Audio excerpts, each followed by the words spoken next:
Я вообще поражаюсь, какие глупости у нас в нашей стране принимаются. Во-первых, я понимаю крупные комплексы, где есть определенные экологические вопросы и есть требования. Есть животноводческие фермы, где навоз это не отход, это продукт дальнейшего использования в растениеводстве. Это глупость, это кто придумал? Какой может быть отход? Это удобрение, это производство. Тогда надо ферму назвать, это фабрика по производству удобрений. То есть животные имеют навоз, который мы используем в дальнейшем для повышения плодородия наших почв. Вообще глупости. Я думаю, что лицензирование должно быть для крупных комплексов, я не возражаю. Ну что такое? Это кто придумал? Вообще, Сидякин здесь, нет?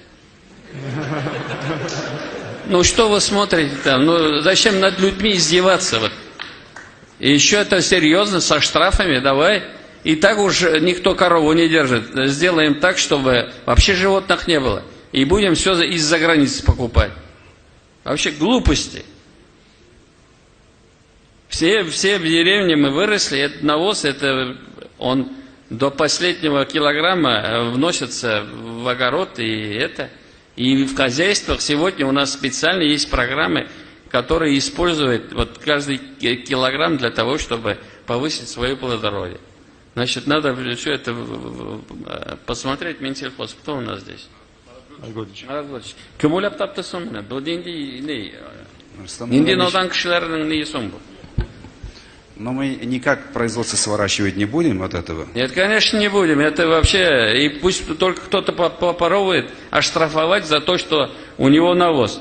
Значит, это мы должны что, закрыть все наши животноводческие фермы? Да, комплексы, я согласен. У нас крупные комплексы, они должны иметь соответствующие. У нас птицефабрики, типовые свинокомплексы обеспечены системами длительного хранения, у них есть все, да. Вот, со всеми требованиями хранения.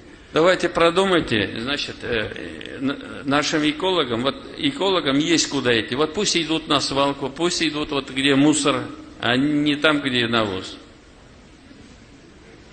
Да. На всякий случай. Я даже предупреждаю всех, наши надзорные контрольные органы глупостями не занимаются. Есть там, где вот наводить порядок.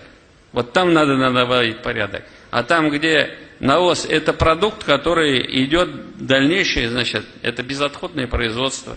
Ни 1 килограмм навоза никто никуда не выбрасывает. Чем дольше он хранится, тем качественнее он становится. Вообще люди, которые ничего в жизни не видели, принимают какие-то глупые законы. Тирис курганы yok, ауылға барғаннары yok, ниндер улап табалар. Вообще животноводство без навоза не может быть. Еще сертифицировать и какую-то организацию, которая будет тебе это.